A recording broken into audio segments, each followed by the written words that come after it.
আইদিন নাস। বন্ধু আমার খুবই মনোযোগ দিয়ে শুনিয়া যান।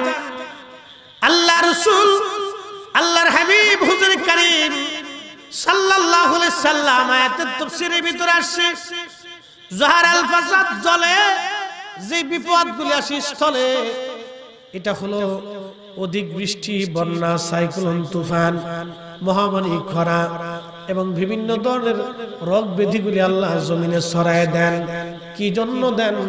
আল্লাহ বলতেছেন আমি সমুদ্র দিয়ে দেই, দেখবেন বিরাট বড় টর্নেডো সৃষ্টি হয়, তুফান আসে। এই তুফানগুলি সমুদ্রেই থাকে না, সমুদ্র থেকে স্থলেও আসে। 1991 ওই যে চট্টগ্রাম উপকূলীয় দিয়া 1.5 লক্ষ মানুষ পানির সাথে বাসায় নিয়ে গেল। আমি কয়েকদিন আগে মহেশখালী মাতার বাড়ি গেলাম, ওখানে মাতার বাড়ি সমুদ্রের পরে আমি ক্রিকেটও খেলছি, খুব সুন্দর বাতাস, মনোরম পরিবেশ, ভালো লাগছে। লোকেরা বলল হুজুর ওই তুফানে কত পরিবার ভাসায় নিয়ে চলে গেছে, কোন পরিবারের সদস্য নাই, মা নাই, বোন নাই, একবারে পরিবার সহ নিশ্চিহ্ন হয়ে গেছে। লোকেরা বলল হুজুর আমাদের অঞ্চলে কোনো বাড়ি ঘর ছিল না, সবগুলি একবারে মাটির সাথে মিশাই দিয়েছিল, বাড়িঘর বিল্ডিং পর্যন্ত ভেঙে নিয়ে চলে গেছিল পানির ত্রয়ে। আল্লাহু আকবার, লক্ষ লক্ষ মানুষ পানিতে ভাসায় নিয়ে চলে গেল। মালিক যিনি আল্লাহ, এইগুলি বিপদ আল্লাহ বলেন বিমা কাসাবাত আইদিন নাস, এগুলি তোমাদের দুহাতের রুজি। তোমরা অন্যায় করো, অপরাধ করো, জুলুম করো, ন্যায় বিচার করো না, অন্যায় বিচার করো। তোমরা অন্যায় করো, গরিবের হক তোমরা মেরে খাও, গরিবের সম্পদ মেরে খাও, গরিবের রক্ত চুষে খাও, এতিমের হক নষ্ট করে খাও, দরিদ্র মানুষের হকগুলি মেরে দাও, দরিদ্র মানুষের টাকা মেরে দাও, দরিদ্র মানুষের সম্পদ মেরে দাও, গরিবের হক নষ্ট করো, আত্মীয়ের হক নষ্ট করে দাও, ভাই বোনের হক নষ্ট করো, প্রতিবেশীর হক নষ্ট করো। এই হকগুলি, অন্যায়গুলি করার কারণে আমি রব, আমি মালিক, তোমাদের উপর বিপদ আমি আল্লাহ চাপাই দেই। লিউযীকাহুম বা'দাল্লাযী আমিলু, তোমাদের অপকর্মের কারণে তোমাদের উপরে গজব আমি আল্লাহ চাপাই দেই। এই জন্য চাপাই লাআল্লাহুম ইয়ারজিউন,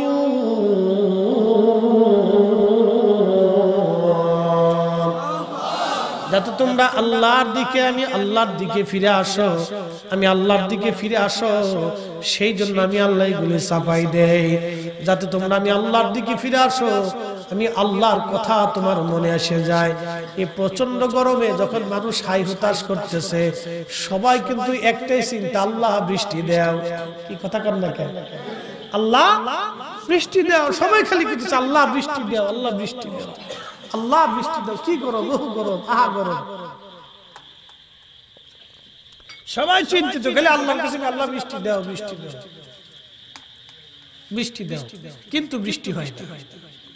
একটা ঘটনা শুনে তারপরে দোয়া করো। মুসা আলাইহিস সালামের জামানায় এরকম অনাবৃষ্টি, মিশর প্রচন্ড গরম, অনেক গরম, এত গরম পড়লো, অনাবৃষ্টিতে ফসল, গাছ, তরুলতা পাতা শুকাই যেতে লাগতো।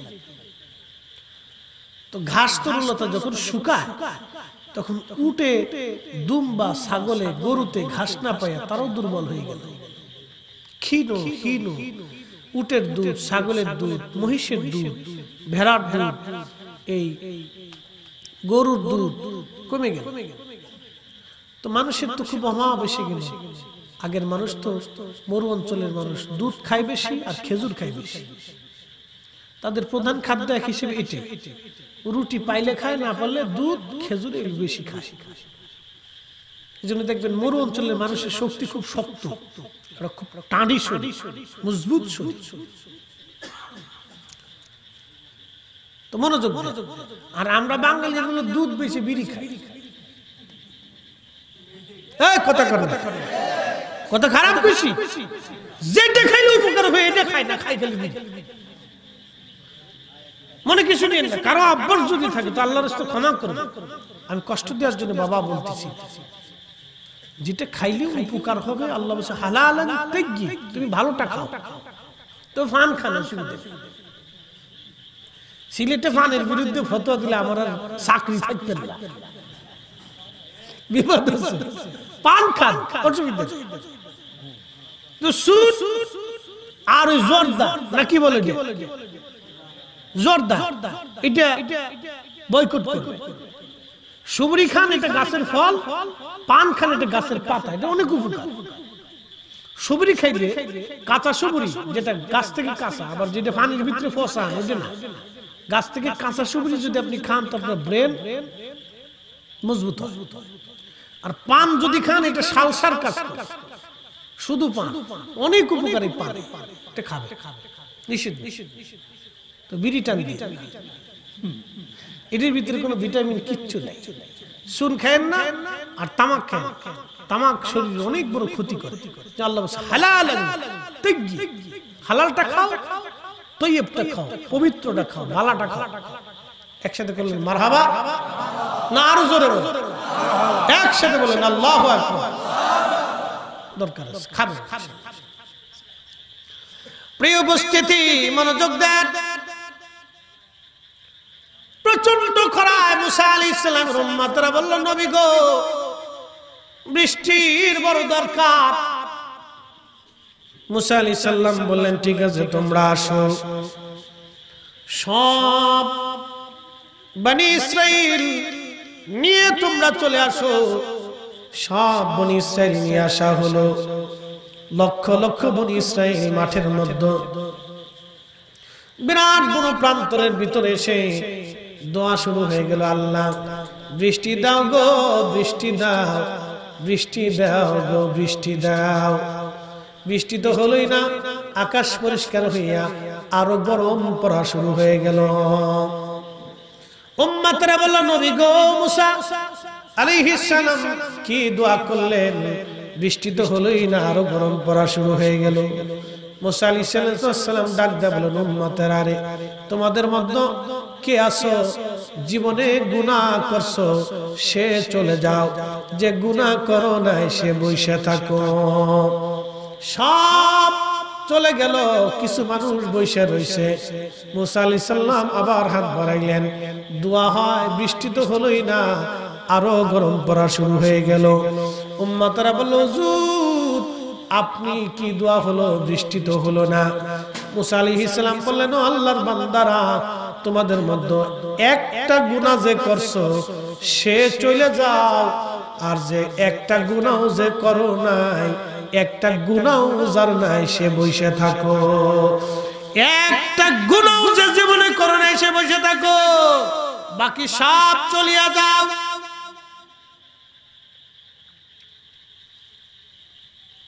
লক্ষ লক্ষ বনি ইসরাইলি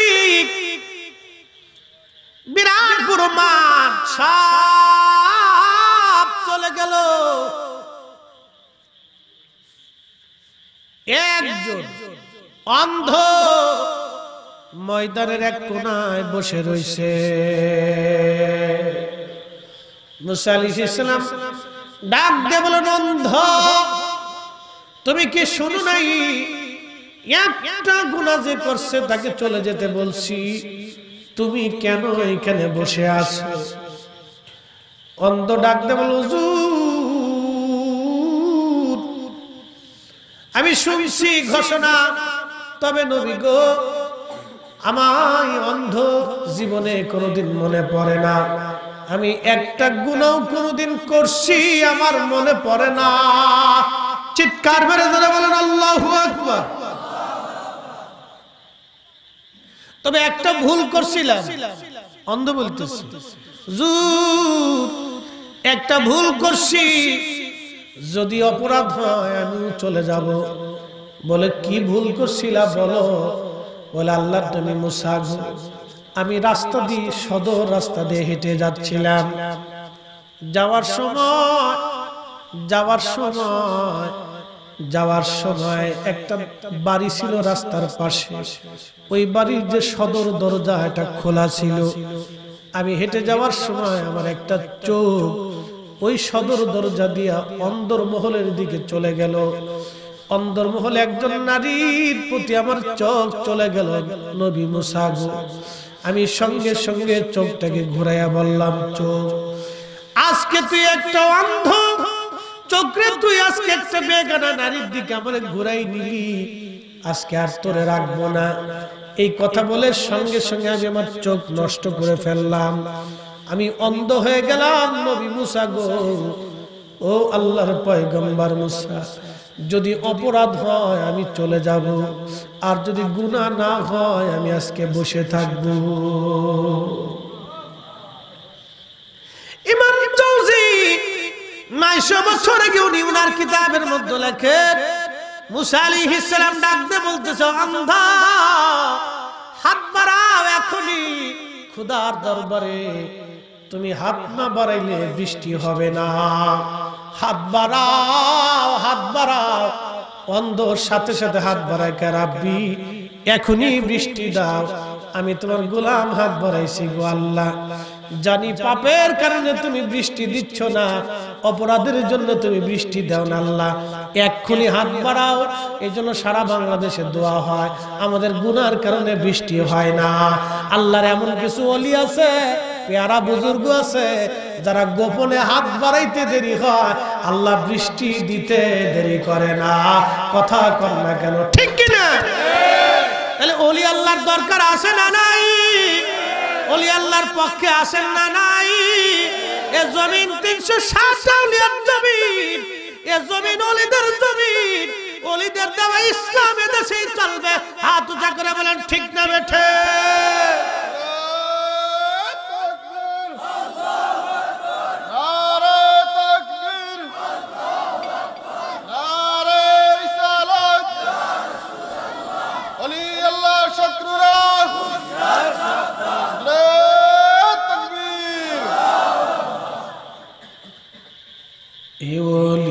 আল্লাহর বাংলাদেশ, শহীদ গাজীর বাংলাদেশ, রহম করো আল্লাহ, রহম করো আল্লাহ। এ শাহজালালের বাংলাদেশ, শাহপরানের বাংলাদেশ, রহম করো আল্লাহ, রহম করো আল্লাহ।